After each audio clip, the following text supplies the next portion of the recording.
Hi, everybody. Welcome to another episode of Get Into It with Gila. I'm Gila Glassberg, your host, registered dietitian, and intuitive eating counselor. And today I have on Hannah Schuster. Hey, Hannah, how are you? Hi. Hi, everyone. Thank you so much for coming on today. Tell the listeners a little bit about yourself. Where do you live and what do you do? Okay. Hi, guys. I'm Hannah Schuster. I live in Lawrence, New York. I am an attorney, a mediator. I have a nonprofit, and that's what I do. That's really cool. I don't think I ever interviewed a lawyer. Um, so just for the listeners to know, we actually met at a conference. And Yes. yes, you're a lawyer, so I wasn't really like looking for a lawyer, but we got to talking about your story around your relationship with food and body image. Although I really want to hear about how you became a lawyer.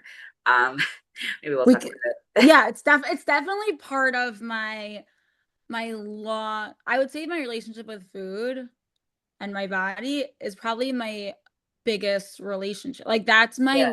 my longest relationship. I mean, yeah, like our longest relationship is with ourselves. So Right. that's right. Okay, so let's go back to your childhood if you don't Okay. mind. I Sure. like I like to start with the question, like what's your earliest childhood memory around food and body image, but start wherever you want. Um, okay, so I think I just always remember that so my parents are both very fixated on food, but like in opposite directions. Hmm. My father shows love with food.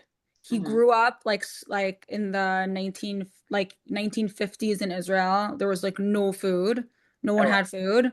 right. So he was like the cook. I didn't know that. I thought everyone's dad cooked. I didn't know that that was Right. like an anomaly. Yeah. And my mom like didn't like food, is still very thin. Um, was a retired model, like in Wow. advertising, like Wow. so that was it's funny because she's like so smart and so deep, and you wouldn't like if you met her, you wouldn't be like, oh, she's like into her image and into food, but like it was just like an unspoken thing, kind of.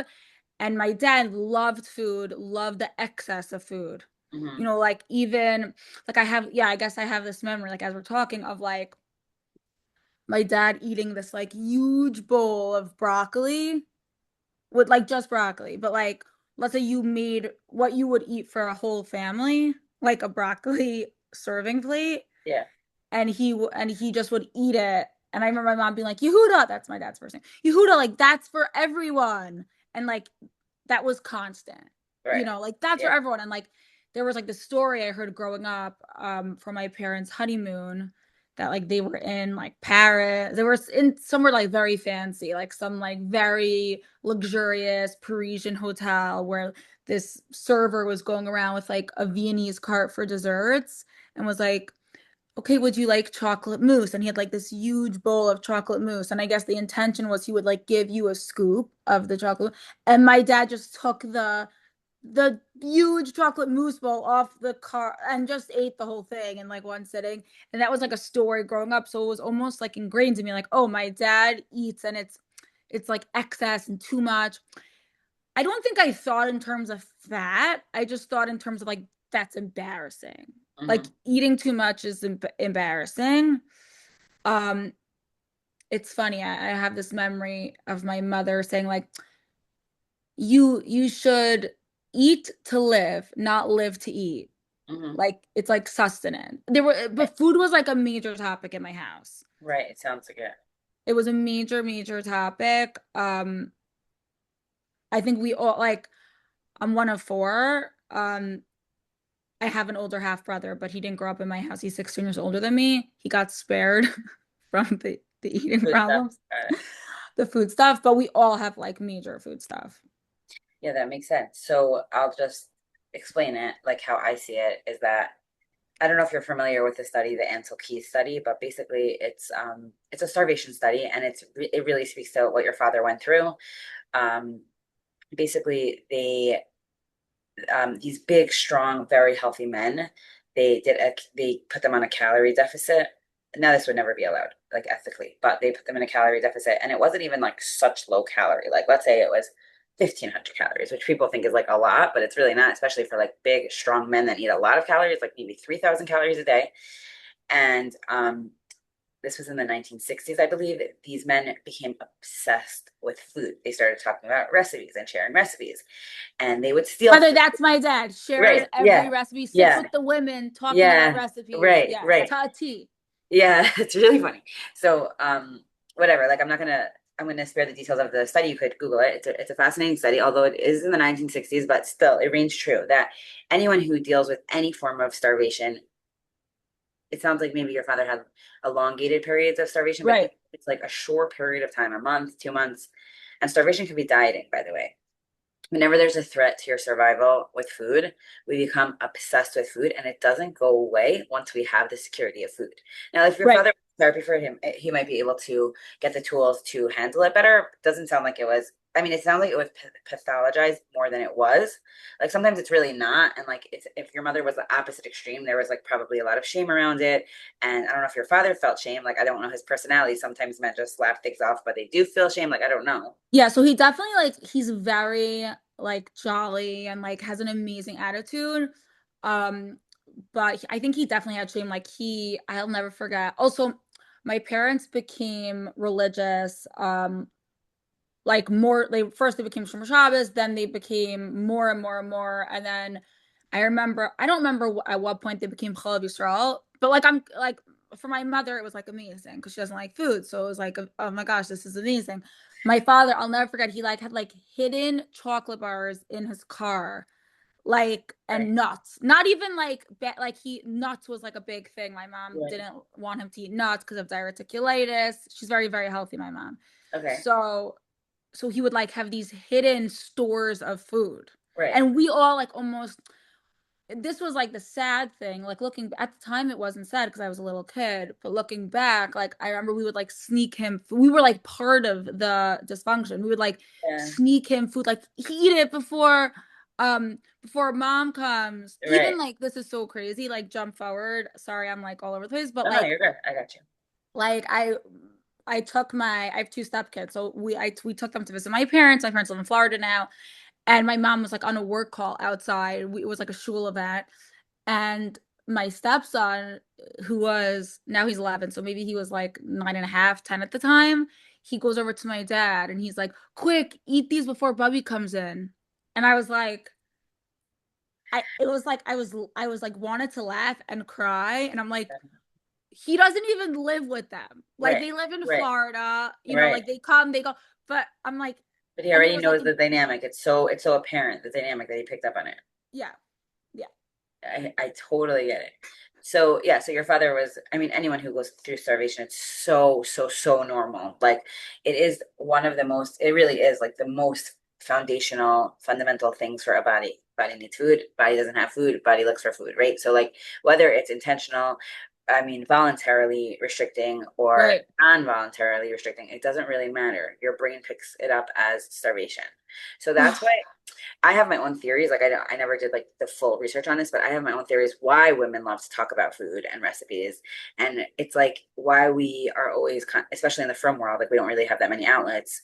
So it's like it's like the dieters. It's always the dieters that are talking about food and smelling food. It's like really dysfunctional. And I know people think So this, I know people think I have really extreme views on this, but I just see it amongst, especially my friends who are dieting, and like I do not judge them at all. I mean, I try not to. I have a lot of people around me who are dieting. They are the ones that are literally like, "What do you make for dinner? When are you going out? It doesn't smell like. What does it taste like?" I'm like, "You're so deprived. It's so sad. Like you're talking about food all day." And I love food. I'm not like I have my own disordered eating history, so I notice the pattern in myself that I'm also kind of like, it's food is like my outlet. I hope that I do have the healthy strategies to cope with it, but I totally understand that from your father's perspective, and then from your mother's perspective. I don't really know about her childhood, but she was a model. So yeah. her She was body, a model. She's very tall. My mom's beautiful. And it's funny because my grandmother is like a lifer dieter. She's 90. yeah, She turned 90 this year. yeah, And first of all, she's a fashionista. So she always says, "Oh, I'm only dieting for my clothes." That was like, she still says that to this day. that's so fun. Um, and yeah, but like I remember COVID, like 2020 when it started, she was like, "It's fine. My goal for COVID is to lose 10 pounds." And I remember, and my grandmother's like a size 2, Right, just for like right, perspective. right, like she doesn't need to lose 10 pounds. Right. But she always was really into like how she always was into health, and she would always tell you, I love food, I love food, I love food. She was like an amazing she is an amazing cook, lavish, would make dinner parties. Mhm. Like my mom wasn't a cook at all, but my grandmother was like this fantastic cook, and her and my dad for hours could talk about food together. So my grandmother she was always on a diet and always deprived herself, but loved to talk about food. Right. And that and my mother, that was my mother grew up in that, but my mother's like, I guess what you would I'll and I have this memory. I must have been 7 or 8, young, and my mother was eating a single solitary grape, and she told me, and she wasn't trying to like be dysfunctional. Do you know what I mean? I just Mm. That's my like caveat. Yeah. But she was like, oh, she said to her, like, her biggest, like, she couldn't say no to birthday cake. It had really good memories for her. So like if there was birthday cake in the fridge, she used to say it would call to her. Like she had to eat the whole thing. Hmm. And she told me, we're sitting at the kitchen table, and she's like, I can only eat like a few grapes today because yesterday I ate all that birthday cake. Hmm. And looking back, like that was like this, it's such a sad thing to say to like a 7-year-old Right. and to feel as an adult. Like as Yes. an adult now, I would never, of course, like now I have much more information and like a lot Right. of therapy and like Yeah. my own journey with, but it's so sad to say that. Like, and I think that like even with my stepkids, like I really, really, because of my experiences, I I make sure to like do that. Everybody is beautiful. We don't talk Yeah. about our bodies, like, Right. but almost in like I do it too much. Like I had Right. this interaction last week. It was like a beach day, and my stepson said to my stepdaughter like something about like her being like whatever, using the F word, like you're Okay. FAT. I hate that word. And I'm like, we Funny because don't talk I try to neutralize the word like and say like really. fat, skinny, yeah, like all bodies are good bodies. I know not everybody agrees with me, and it's hard to implement with kids because they get negative messages around it in school. Right. So I don't, right. I hear that. So anyway, so I was like, we don't talk negatively about our bodies. Hmm. Um, and my stepdaughter turns, so she says, she's like, yeah, everybody is beautiful. And then she turns to me and she goes, the only person who's allowed to be negative about their body is you, right? And I was like, Oh my what? Like, God, so hard to hear. it was so hard to hear. And she wasn't saying it in like A condescending way. she's a little sassy. She's 9. But she wasn't trying to be sassy. She was just like a very matter of fact. Like, and I like felt like I got punched in the stomach. I was like, oh no, like trying so hard, and it's still it's no matter what. And I'm like I say it and say it, but it's like lip service a lot of times. Like if you Yeah, don't really feel it, and so that was like hard to hear. that It is was hard to so hear. hard to hear. It's so Yeah. hard to hear, and I want to normalize it for you and whoever is listening to this that like I have a lot of really negative body image days. Like, and this is what I do. Like, and I try to like articulate that to clients where they still trust me that this work is Right. helpful because I really do think about it as like body grief. Like grief is Mm-hmm. grief, right? Like you can't go under it, you can't go over it, you got to go through it. So like body grief is like so real and so present, and so everybody's obsessed with a thin ideal and like looking a certain way, and it's just so hard to swim upstream. So you could believe something intellectually, like I really do believe all bodies are good bodies, and Right. at the same time, in reality, I might have days where I look in the mirror and think like, oh my God, I hate the way I look, but I still will never say that in front of my kids. So it could be a good wake up call to be like, okay, like obviously, like our kids absorb how we feel, but it's still better to not say it. Yeah, of course. Yeah, I like I'm like you and know so that, you know that, but I'm yeah. just saying And then like, I did this whole inventory. I'm like, had she heard me say what right? like and I think it's just like she like they pick up on the like feelings and looking in the mirror and Yeah. probably and I'm sure I've looked in the mirror and gone, "Ugh," like Body made a language, yeah, body noise. language, yeah, noise, yeah, 100%. And I just yeah, and it was a wake up call. I'm like, I think I'm being. It was almost like this like voice where I was like, haha, you Yeah, think you're like so like on top of it, but like look, like you got more work to do. you could even model that for your kids, your stepkids. You could say like, I was looking in the mirror and I was like, I really don't like the way that I look. That's like the first thought that popped into my head. And I like to teach this to kids and adults. Like, we don't really pick that first thought, right? So our the only thing we can really do is reframe our second thought. So like you could say, like, I noticed I had this thought that was like really, my brain was being so mean to myself. And then I was like, my body is awesome. Like look what it's done for me. Like, look at, I love my hair, whatever you love about your body. And that's like such a powerful tool for kids to learn I because, love that. yeah, they will pick up on body dysmorphia. They will pick up on body shame. Like, it just is everywhere. And like, moms talk to me about it. They say, I'm so worried. I'm so nervous. I'm like, empower yourself. Like, it will happen. No matter Right, what you do, it will happen. right, So, I mean, I'm not saying I'm always so good at this. I'm teaching myself, but like, right. it's a really powerful thing for kids to see that we struggle also and that we have tools to deal with it. Yeah, yeah. Okay, I'm gonna so I'm gonna implement that. I get the dysfunction in your home. So walk me through your own negative relationship with food as you got older. Yeah, so I was always like I would say a little bit like on the like chubby cheeks, fuller body. I wasn't like a petite little girl, but I was like shorter. Hmm. So I think my mom was always a little nervous. Like she was always like, okay, you have to exercise, okay, run around. And I'm a triplet. So Oh my, wow. Oh my yeah. gosh. So it was like I was the only girl.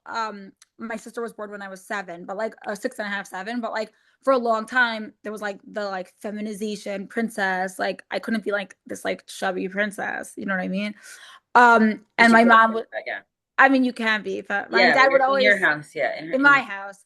And my mom would always say, like, oh, like, like that I take after my dad's side of the family. They're like more full-bodied women. yeah, And right. um, but and she was never saying it, and like I know like I'm saying it now and I'm like, that's so mean, but it wasn't mean, it was like concern, Right. really. And I Right. always loved snacks. Hmm. We didn't have a snack house at Hmm. all. So I think that what would happen was I my best friend, shout out Eliana Kadish and all the Kadishes, their house was a snack house. Both their parents are doctors, I know the Dr. Kiddush, Dr. yeah. Kadish. Oh, you know them? I Okay. mean, there's a Kiddush here in like the Yeshiva Gila of the five towns where my Yeah, husband. okay. Yeah, yeah, very nice people. Eliana, yeah. So the Kadishes and my like they were like my like chosen family, right? So I would go to them very often and they had like tons of snacks. So I would just like binge. I would go to their You house. didn't have it at home, I so of didn't have it course, home. I yeah, would binge. Also, we were Chalav Yisrael, so I would just like eat. I would eat like 7 yolk crunches in a row to give you this idea. Um, totally get it. I totally it get it. was and nobody like what were they gonna say? Like don't like Right, I don't even think I was just like I right, feel like I was like looking back, I'm like I was like not a good play date to have. I just wanted food. right. Like and even like there was so much like in terms of like Chalav Yisrael and sneaking not Chalav Yisrael food. Like I had to have like the first thing I ate that was not Chalav Yisrael was like a Reese's peanut butter cup. Like I still could hear like the crunching of the paper. Like if I like Food is like so like emotional. It makes so much it sense. was so emotional. And I remember I was like You felt so deprived. I was in first grade. We were on the tag playground. It was the Oldville, like the old playground. I don't know, like I'm 33, so it was like the Okay. Oldville. And I could see myself open, like I'm closing my eyes, but I could see myself opening the wrapper, like squeeze, like Right. hiding to eat it. And like I remember I like didn't know. I'm like, oh my gosh, like there's gonna be like a thunderclap that's gonna like take Um, me out. Cause I was like, and nothing right. happened. And I think that because nothing happened, I'm like, I was like too young to really understand like halacha, but it was such a Yeah. big deal because even going back a one step before that, I went to Halb for kindergarten and pre 1A, and they didn't have Chalav Yisrael milk. Mhm. So my parents, who were very, very like firmer than Hashem, I had a Chalav Yisrael like what thermos that said Chalav Yisrael, like my mother wrote it So you had out. a lot of like religious shame also. Yeah, with food, like it was all very interconnected. Right. And the water, like the thermos with milk was like super embarrassing. Like, and I don't know, like I didn't think to myself, like, oh, I could put the thermos down. Like I just carried it around all day, like whatever. Um, so I had a lot of food. It was like it's I mean now they call it like food noise, but it Mhm. was real food noise of like, okay, when am I gonna like be able to like, no one wanted to trade snacks with me. I had like Right. really bad, I had like an apple. Like I did not have good snacks. So really my friends, like Right. they were the best. They just gave Yeah, me they their just brought you snacks. some. Right. They just brought me, um, yeah, I had this friend, Yonati Hamov, shout out. Oh, no, you're not, Dee. Oh yeah, so Yonati, she She's gave me my awesome. first Reese's. She Yeah. would bring me snacks. I don't even know if she remembered it, but She's the nicest. Yeah, yeah, she would totally. bring me snack, and it wasn't like a big thing. Like I just had bad snacks. Yeah. I could totally Um, see her doing that for people. She's really nice. yeah. I haven't thought about this stuff in so long. Yeah. It's It's like, really intense. It's like yeah, really ingrained in you. yeah. Okay, And now so I have a really snacky house. My husband of has the course you best do. snacks. Yeah, and my my kids get the best snacks. Of course they Um, do. and they do like It makes sense. It the makes most sense. amazing snacks. And like I literally tell people, I'm like, I live in the Kadish house now. Like, and I'm so proud. I'm so proud. Really Yeah. cute and really healing also. Yeah. Super Okay, healing. so yeah, a lot of trauma around food and restriction and religious trauma, it sounds like. And then so that was when you were really little. So what happened as you got older? Yeah. So then as I got older, I got into the it actually started, I must have been in like sixth or seventh grade, and I started drinking Diet Snapple. It was the first time that I we weren't allowed to have soda. So I think that like somehow we had Diet Snapple and I knew there was no calories. And I became obsessed with Diet Snapple to the point that like I had my background on like my computer at the time, which was like Diet Snapple bottles. I like would cut out pictures of Diet Snapple. So I intense. was obsessed with Diet Snapple also. It's Oh bringing my back gosh, memories. Yeah, yeah, I don't think I've ever spoken about this because it was so I had like I would print out from, okay, this was like whatever, the internet was like really different then, like, but yeah, I would like print out some like images. Like it was like people have like boy, like whatever, like yeah. in sync. I had Snapple, I okay? mean, it makes sense. You were so deprived, Yeah, that's what I want people to see. Like, it doesn't work yes, with deprivation. It just has the opposite effect. it really does. And so then in sixth, seventh and eighth grade, I was starving myself and only drinking Diet Snapple. Oh, that's really Um, tough here. then my mother got diagnosed with breast cancer during that time period. Yeah. And my dad had said to me something like we can't, and it was a lot for him. My mom is like his anchor, and he was like a total mess. And my mom's like a go person, so she was like, okay, I have to do my surgery, I gotta get Right, over there. right. Right. I think I was in ninth grade when this happened, so the Diet Snapple was like still happening. It was like at the beginning of ninth grade, and my brother or my dad, one of them was like, you gotta like drop this Diet Snapple thing because we can't like worry about you and your like eating thing, like your starvation thing that you're doing.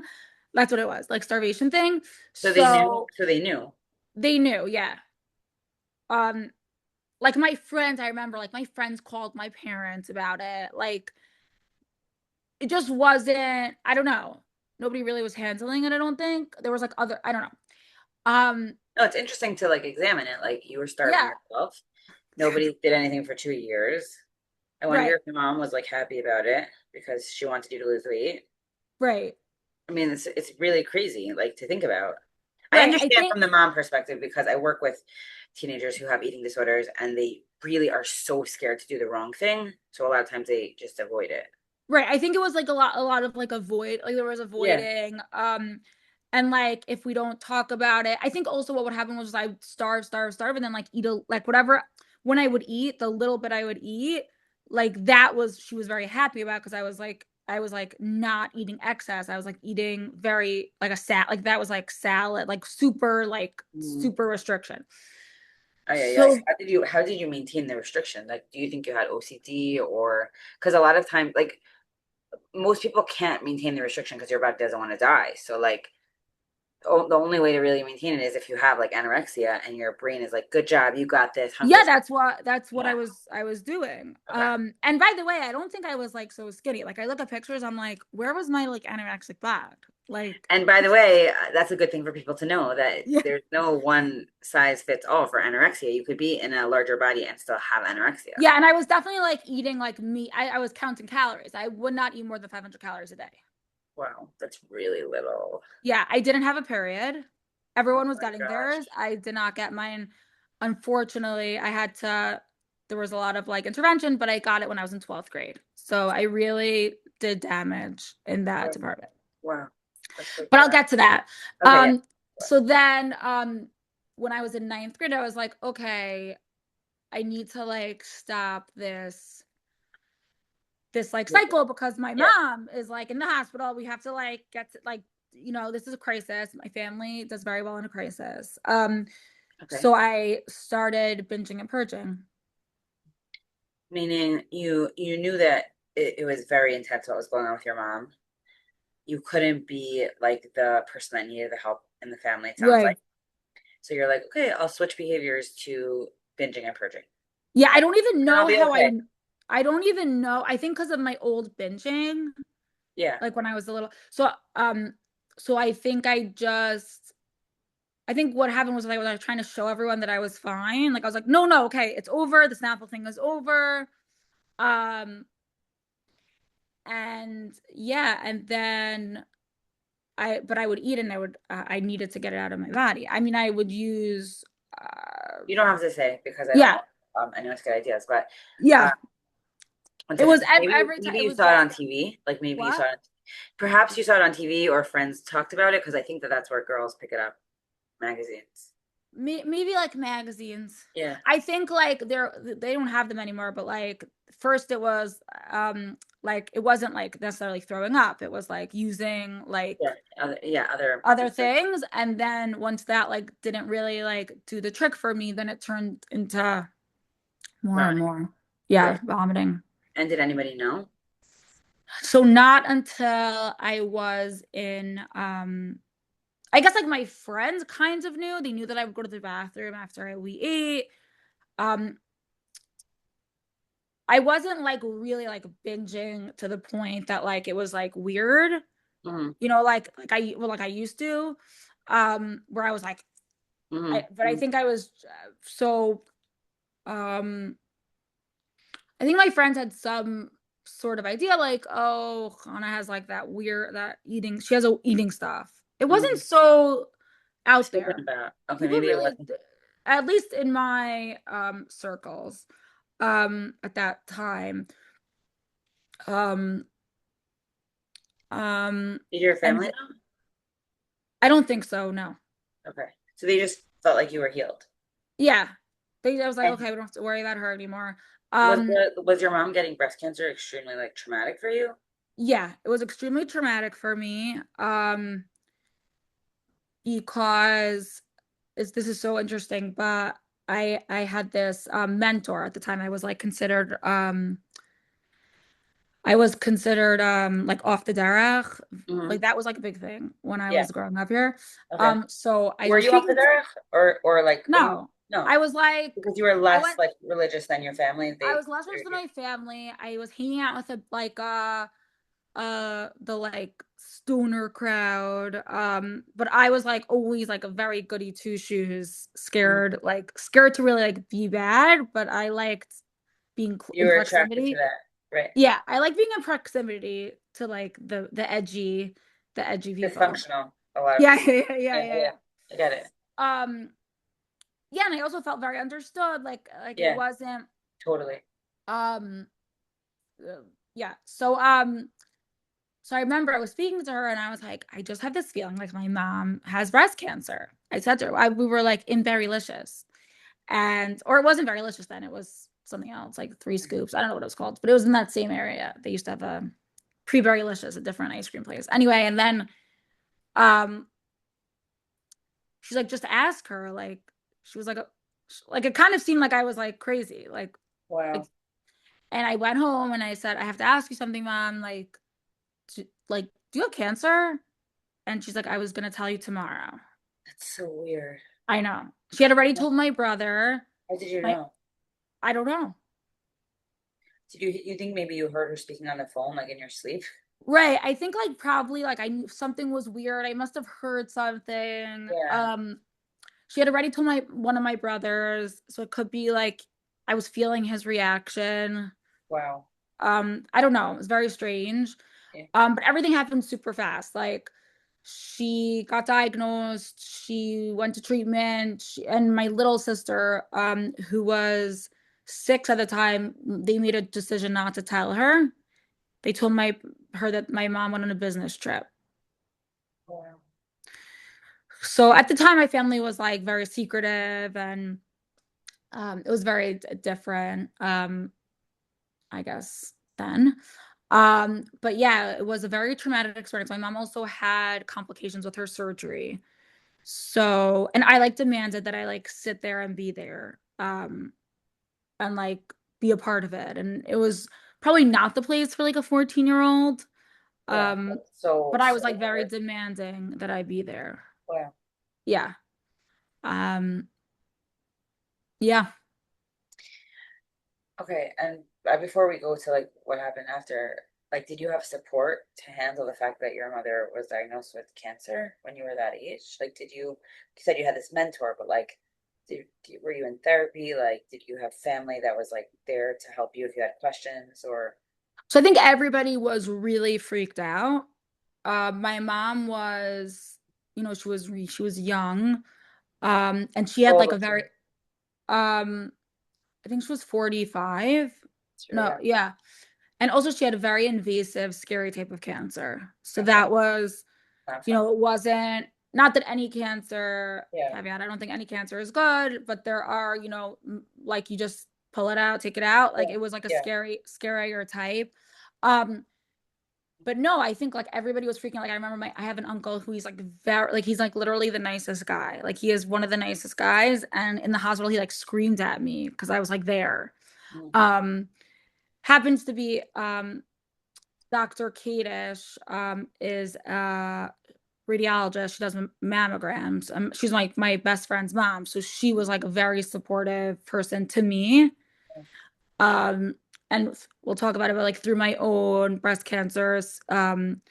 journey, like she like has always been like a super amazing support to me. So yeah. Okay, so So I had her. okay, that's good, but it was sounds very traumatic. Yeah, it was super traumatic. Super traumatic. Right. So it could be like also, I mean, I see this a lot that like the binging and purging was like a safe space for you, like it gave you some form Yeah. of control.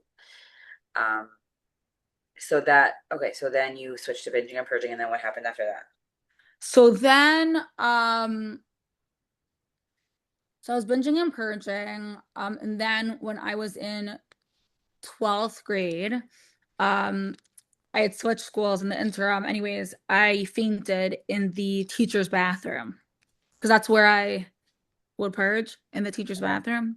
Okay. Um, and my friend found me. I think I also had like I was doing like diet pills. I was doing anything and everything I got my hands on, and like Right. it was yeah.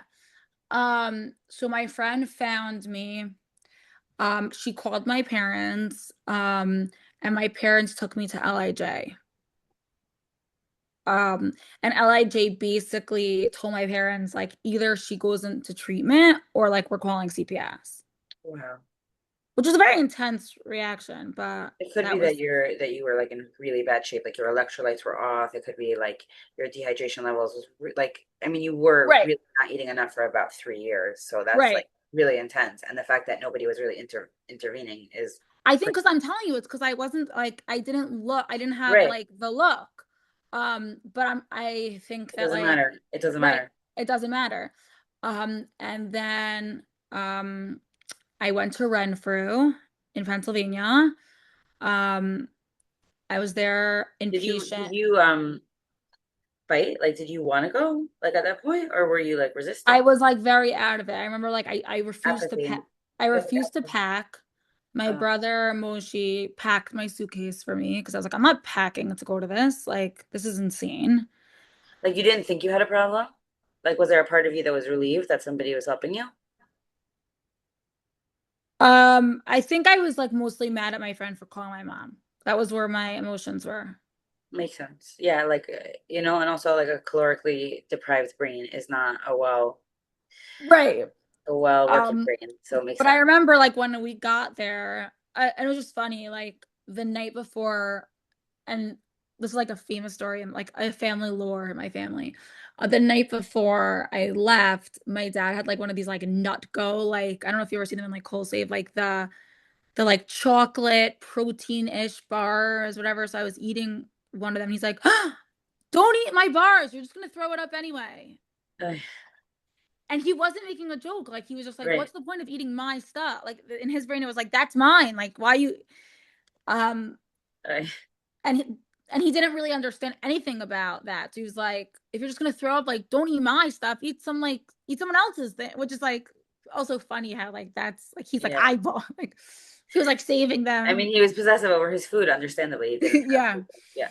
Um anyways, so then I went, and it happens to be it's in a really beautiful place in Pennsylvania. So I think I was like I felt like I could breathe when I was there. And it was just like a month um of working on myself. And it was interesting because they weigh you and they like wake you up at like 4 in the morning to, and also even like I wasn't able to go to the bathroom by myself. Like they had to have someone in the room, Yeah. which is like a little bit, you know, that was hard. I I mean, hadn't gotten it makes sense, right? Because Yeah, I hadn't yeah, gotten my period yet. So there was like a lot of like, we have to get you like into like a better nutrition to get you. And it was interesting because I ended up getting my period and I lost 2 pounds while I was there. interesting. Right. Which was like, how did Yeah. that work? I mean, also like every scale is different. Right. Then And I I don't know remember any like people. my mom, because she's whatever, she was like, you lost 2 pounds. Oh my gosh. Oh, this is getting worse and worse. Um, no, But Renfrew's great. Renfrew's excellent. Renfrew was great. So I went there for a month and then I did outpatient for 8 weeks Where did you do that? in the city. I did an outpatient Renfrew? in Renfrew, yeah. Like the IOP program. But it was a lot. It was like, first of all, it's like my last year of high school. Everybody knew Yeah, it's really hard. it I know. was really hard. And in Renfrew, like we had like school, like my teachers like sent assignments.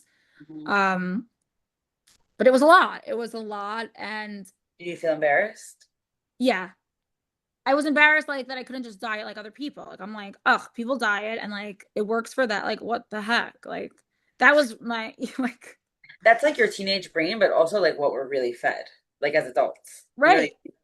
It's really scary. I know. Okay. So I'm really happy that you got real treatment. So you went to Renfrew for a month and then they felt you were safe enough to go into outpatient. Yeah.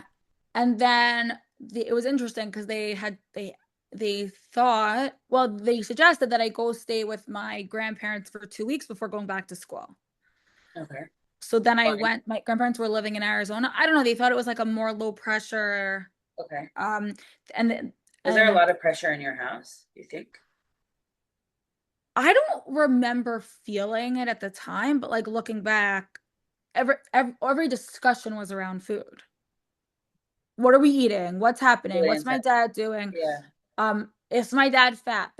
My dad also has been on like every single diet known to man. If I tell you, like I remember like, and we did it like as a family. We all were like Right. encouraging him and doing Right. it. Of He did course. every single fad diet Mm-hmm. like that could do. Like people like have that with their moms. That was Yeah. my dad.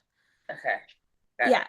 So, and my grandmother is very disciplined. So, and she cooks these meals. So they gave her, I remember that they gave her like my menu. They like made this menu for me in Renfrew. I don't know if they still do that, but like an Yeah. outpatient. Yeah. And they're like, okay, this is what you're gonna make her for the next 2 weeks. And my grandmother really like taught me like, okay, this is a normal breakfast. This is, and even though she had her own, she Stuff. fed my grandfather. You know what I mean? Like Right. Yeah. so she fed me and my grandpa. I don't know what she was eating, probably half a grapefruit, but like Right. Right. she fed me and my grandfather and taught me, like this is a normal breakfast. Then you have a snack. Mm-hmm. Um, I think in my house, like you didn't really like you just like were starving at dinner, and my grandparents were retired, so they were like much more like balanced around meals. And And there's a lot of exercise. Like she took me on, her and my grandfather took me on like these, like they were in Arizona, so like on hikes every day. And That's interesting. That was part of your treatment. I don't know if someone told them to Right. do that. Right. That's really interesting. How did you feel about eating at that point? Did you feel scared? Um, I think it was at that point that I was scared that I wasn't going to be allowed to go to Israel for the year because that was like the threat that Yeah, like that if you don't makes sense. get this together, the seminary is not going to accept you. It's true. Yeah. That, So that was more like I was like, okay, got to get this together. Like mhm. I don't even think but I definitely considered myself at that point like recovered. Okay. So you Like were able to eat what your grandmother made you. yes. Okay. So you were there for 2 weeks and then you went back home And then I went back to school. and then you were healed. I was healed. I thought I was healed. So then what Um happened? and That then doesn't usually work out like that. right, I'm saying and then Then you I mean, continue to eat, then you stop purging, you stop yeah, I binging. stopped. I have not purged since 12th grade. Amazing. Yes. Um And did you feel like when you got back to school, did you reintegrate into school and like that? Never, No. never again. I didn't really reintegrate. I always felt like strange and weird. Um, Were your friends supportive? I think that a lot of like my friends at the time, they were like, I remember there was like a drinking incident that I had happened to me in like 10th grade, and then this was like 12th. I think they were like, oh, she has her stuff, Issues, right? issues. I had issues. Um, Were you put on any psychiatric medications? Like were no, you I you probably should weren't have treated been. for like depression, anxiety, anything like that? They I think I was like whatever the scales were, I was like just under Mm. like what should have been and um they really wanted me to have like I remember a psychiatric consult when I was in Renfrew and it just didn't go anywhere. It just was like um and then so then I would say in Israel, So I you went went to to Israel. I went to Sharfman's. Okay. Sharfman's they had an agreement with me that I had to be in therapy. Okay. That was the agreement. Okay, that's fair. Yeah, it was fair. And then at a certain point, I just started like excessively dieting. Interesting. Yeah. That was related to the therapy or no? No, unrelated. I Was don't know. the I would sit therapy in, helping you? no, I would just sit in the therapist's office and like It's so narrate funny because about. I went to Tomar Devora and they were like insistent. I didn't have an eating disorder, but I went to Tomar Devora and they after a few months, like the teachers and mentors I was close with was like, I think you would really benefit from therapy. I'm like, please, like I'm so ready for therapy. Like I always thought I needed therapy, but it was like frowned upon at that time. That time, it's so funny because it's so not now. My therapist saved my life. She was excellent, but it could be I was never in therapy before and I just It really right. I was in therapy. Oh, like I had therapy before. Like I'm saying, I was not new to therapy. right. So you were just like blah blah blah, like I'm so over this. Right. I think I was like, yeah, I just blah blahed. Yeah. And then it's What just made like you excessively start dieting? Was it your friends talking about it? Was it like everybody talking about gaining weight in Israel? Was it your coping strategy to deal it's with actually whatever? really interesting. I know exactly when it was. It was there was this donut eating contest Oh in gosh. December. Because I my year in Charvins, it was like it's like we're gonna take back, like we don't care if we get fat, like we are, I don't know, it was like this like empowerment of like Oh we're gosh, gonna, that's funny. I need I to know, go like speak to the seminaries. I'm ready to come to Israel, whoever wants to bring. you need to go to the I seminaries. know. So I remember it was like, and the girls who were doing it were really cool. Like they were like the cool, like I wanted to be that cool because That I was is like, really confident. it Cool. was. They were Yeah. like, we don't care, and like I they mean, you don't did have the to go to such an extreme that you're gonna do that, but like, no, so they did who can eat the most donuts, like a donut a day. Like it was like crazy. And that freaked me out so much. I was like, if you eat one donut, I'll never forget, if you eat one donut, you're not gonna be able to stop. That's what I told myself. Also, so interesting though, where because it wasn't you were like you said, you were healed. You went there for 3 months, and then you went to seminary. That was like your goal, and then they sent you to a therapist in Israel, and then like this was not like a it wasn't like an emotional trigger. It was right. like the mindset was still really there. Like if you eat one, you're gonna eat. more like, Right. so we're really stuck. Really stuck. Also, your therapist doesn't sound like she was an eating disorder therapist. You know what? It was interesting. She was like everyone, this was like an amazing therapist. Like she got like Okay. rave reviews. She was like one of those like really good ones, I wonder American. if she, oh, I wonder if she was mine. I don't even remember her name. She was just like everyone like loved her. Okay. Happened to be then I was like at a Shabbos meal, and one of these like guys who like ran a sober house, Hmm. who I'm not gonna say his name because I'm about to say something like negative about Okay. him. You don't say his name. Um, yeah, so he like convinced me that I should ditch this therapist and start going to him. He wasn't a therapist, but he was like whatever, a sober living guy. Okay. And that was like super unhealthy, and my eating disorder was then got like out of control. That's so Um, upsetting on so many levels, but it okay. was so upsetting. I've also gone into that like cycle a little bit a few times in my life where like the like that now, thank God, I've developed like the warning signals of like, oh wait, this sounds like a weird situation, maybe Right. don't go Right. here. Right.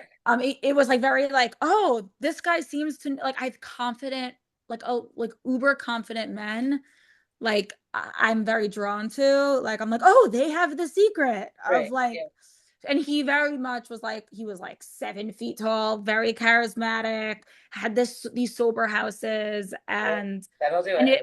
it became just a very like unhealthy like therapist. It was just a very unhealthy relationship, and my eating disorder got a little out of control. We were supposed to go to a lot. Um, like the whole school went to a lot, and like I didn't go. I like stayed home by myself in the apartment because I was like, I pretended I was sick, and I was like, everyone's gonna know that I'm not eating if I go. Um, Now you were really protective of your behaviors yes, because they were like your coping mechanism. yeah, and I was like the only person at the time to like join a gym. Like I joined Curves. I don't know if you remember Curves, but they had I one in remember, Israel. yeah, because I was also very into exercise when I was in seminary. I more did like running, jogging stuff, but I remember that being on my mind. Yes. Yeah, yeah. So like I it was like me and I Sharfen's in Sanhedria. So it was like me and these like super Hasidish ladies at this Curves Yeah, in Hebrew. that's so funny. Um, it was very funny. And nobody picked up on like nobody at the time had picked up on I you. think my roommates had definitely like were like concerned. They tried to speak to, it was funny, his name was Rabbi Brody. He was like, I guess he was like in charge of everything. But he wasn't like a rabbi. He was like the maintenance guy, but like Yeah. also like logistics. Okay. Um, so and I remember what happened was I ended up in the hospital um because I like wasn't going to the bathroom. I wasn't eating. Right. Yeah, when you don't So eat, it slows down your digestive system. That's also like a major sign of anorexia. right. So I ended up in the hospital.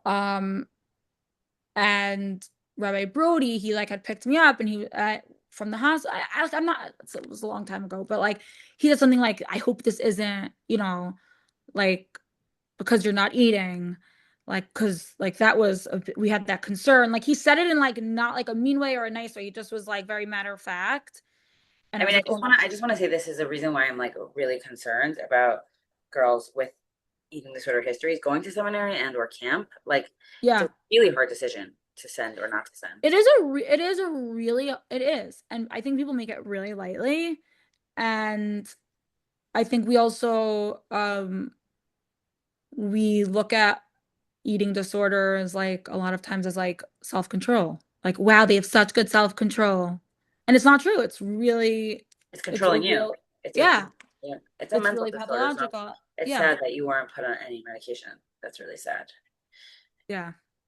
Okay, so he said that to you, and then was that like a wake up call or something? Yeah, it was more, but again, it was like what you talked about before. There was no like that voice didn't like go away. It just was like, Yeah, okay, get it together. And right.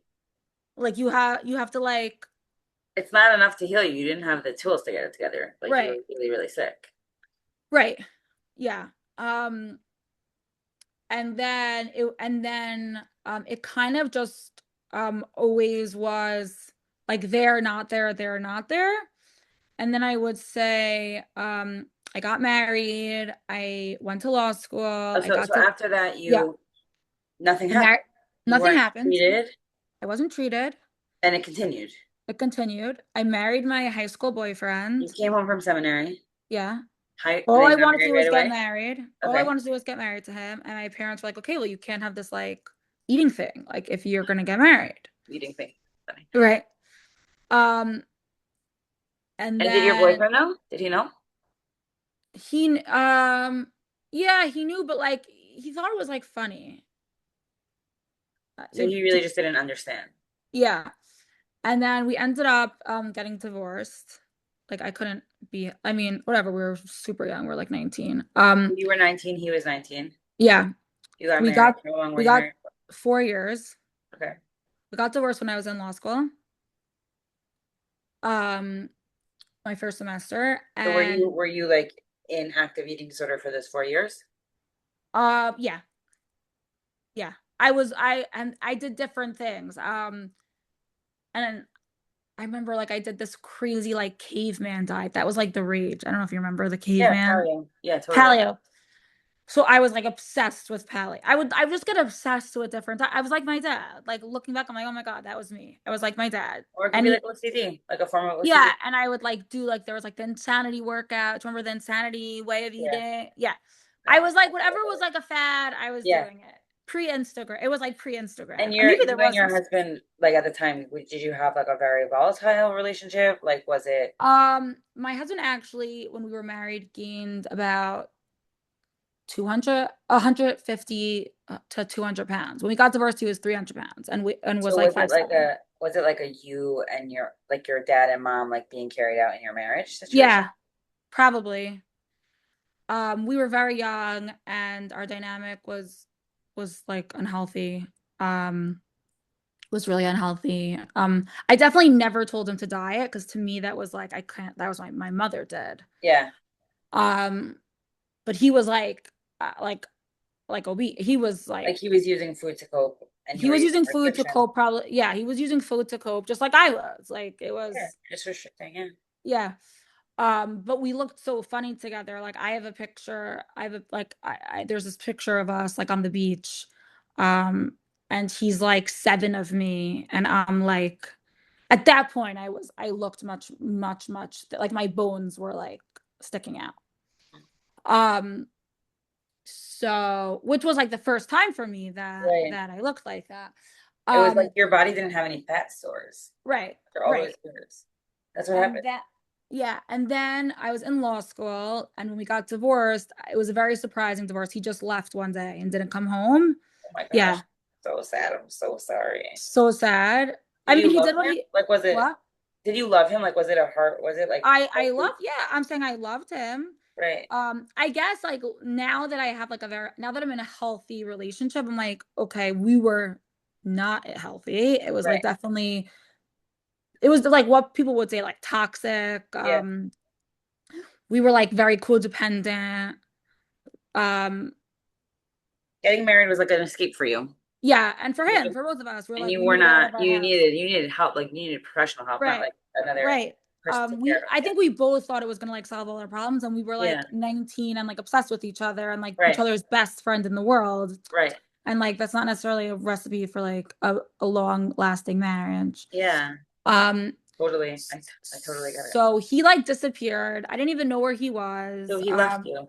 Yeah, he left me. So sad to say. So sad. I'm so sorry that It was happened. really sad. I was 24. I was very young. I think he didn't like the idea that I mean, it was different. Like I went to law school. He wasn't obsessed with that idea. But I like wanted to make something of it. It was very important that I made something of myself. Um, That was coming from like your parents, yeah. like No, I think it was actually to prove sadly your self-worth. it was to prove my really it's gonna sound so toxic, so like get ready. He wanted to go to dental school and he just like was like not it just wasn't happening and I was like you could do anything you set your mind to and he Mm. was and And I was like trying to show him that like you could do anything you set your mind to. Watch. I don't even want, I'm gonna just do this. And I Wow. didn't even, I know, but it ended up like blowing up my life, my I life mean, at the it's time. great. Like you're a lawyer. Like that's pretty No, awesome. I know, but like Like that's really hard. Like I basically can't don't put like a 23-year-old in charge of like of of life. like anything. Of life. Yeah, yeah. Yeah. I understand everything. Like to but like also that's part of life. I You learn. know. And yeah. So when we got divorced, I just stopped eating. I like stopped eating. How did you ultimately get divorced? He just left you. Like he Oh, called so you and he said, just left. It was funny. He left. I didn't want to tell anybody yeah, because it was like understandably. mortifying. Right. And then um and then I remember I finally told my parents, and he was on my parents' cell phone plan. So my dad just took him off the cell phone plan. But my dad didn't tell anybody. My dad's like, F this guy. So Yeah. I was like trying to reach him. And it's How long was it when you told had he left when you told your a parents? week. Okay. Wow, that's so hard. You're by And I yourself. remember I had Shabbos by myself and I was like, oh my gosh, like what? Where is he? What's going And you on? didn't see the signs that he would do that No, not at all. I mean, at the he was time. You on his didn't. own. I didn't. He had his own struggles. He went through like a trauma the year before. His brother passed away from a drug overdose. It was super traumatic on all our like the whole family. Oh my gosh. So did he have like a mental breakdown I don't know. I guess I'll never know. unless he tells you? Right. I'm saying we're not in touch. Like, Right. You might see this. You never right. If you know. see this, Call us. Let's know. No, but you're let right. Gila It know. doesn't matter. It doesn't matter. Yeah. I He think he's left. good now. Like I've heard that he like is remarried and like has kids and like not that that like means you're good, but I hope Right. he's good. I wish him all the best. Right. Just because Right. like yeah. I mean, He there was gave a you the point. get. He gave you the Yeah, get. yeah. He wasn't like that wasn't an issue. He really wanted to get divorced. Like it was like very insulting, honestly. Like Yeah. he I was mean, like that's really hurtful and it painful. was it was insulting. Like I begged him to not get divorced from me. It was like very I remember at my get, this is actually funny, not funny, funny like haha not, but like I was bawling my eyes out. And Rabbi Steinberg did my get. He was like the one, he's like the get rabbi.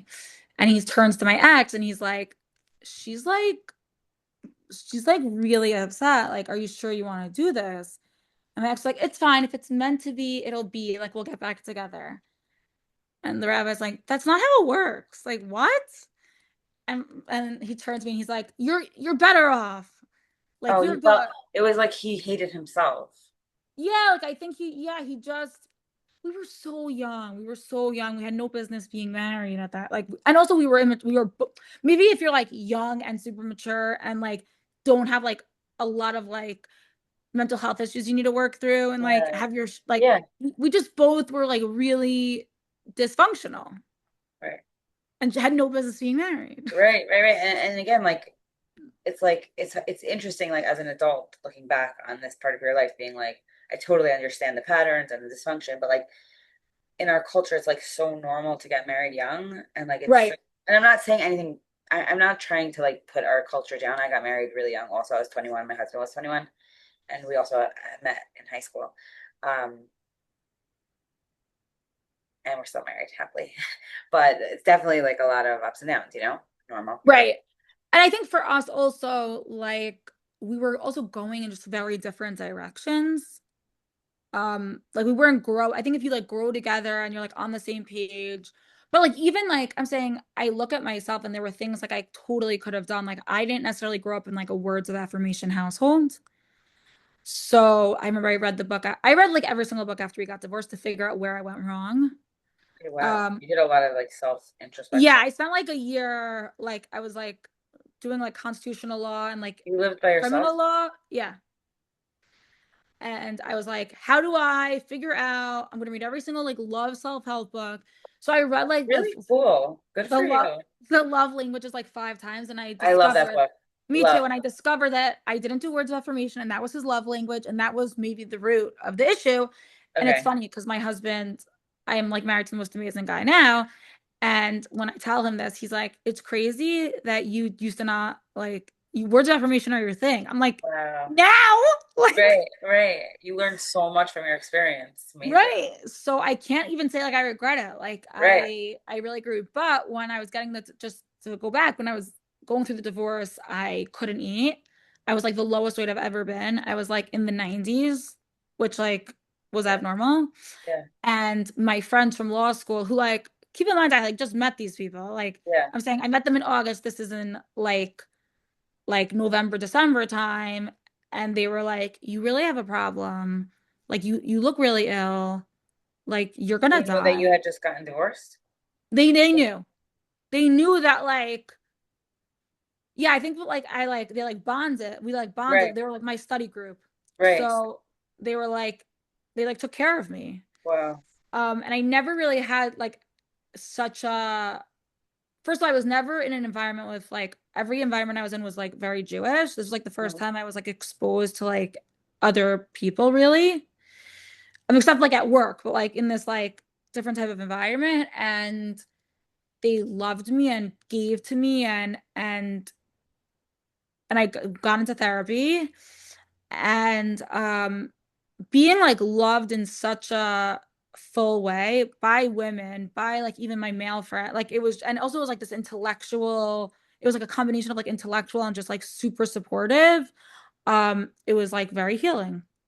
Wow. I mean, it goes to show like anybody that's like a huge part of healing, like anorexia, bulimia, all types of eating disorders, addiction, illness. Like if you don't have community, like it's really a big part of the healing. And it sounds like you really Yeah. didn't have community until that part, which is just so ironic because like you only went to law school to prove your ex-husband right wrong, and then you ended up did you fall in love with law as well, or was it just like Yes. Yeah. I love the law. it's Um, great, it's so yeah. cool. Yeah. I love the So law. they so then you ended up getting treatment. Just like talk therapy. I mean, I would say in different types of therapy. At this point, I would say the biggest treatment that worked for me was I ketamine infusions. I don't whoever has like an eating disorder that's not going away, I think they should do that. It Cool. was yeah, I mean not that I'm a therapist, but like No, I've heard a lot about ketamine. I haven't done it myself, and I haven't it done much research, but yeah, it it does sounds really something. cool. Yeah, it's so cool. And of course, like I would say um I think it's always something that like I like struggle with. Right. It's not It doesn't um just go away. It's like a coping strategy when things get stressful, when things get hard, when you feel like yeah, your self-worth is being tested 100%. yeah. Um but I went through like last summer when they found something on my breast and not to get into too many like medical Yeah. yucky details, but I had a bilateral mastectomy So and they I found breast cancer. yeah not the type that my mom has, definitely like very treatable. I'm very very very very very very lucky. Um, but what I would say is that going through a process where you um like have to remove a part of your body, it changed my brain chemistry in this way of like Positive way or negative way? in a positive way, in a really positive way that I'm like my body is so much more than like what it looks like. Like, and if you don't love, like, I really think that, like, I was like, oh my gosh, like, I didn't love you enough.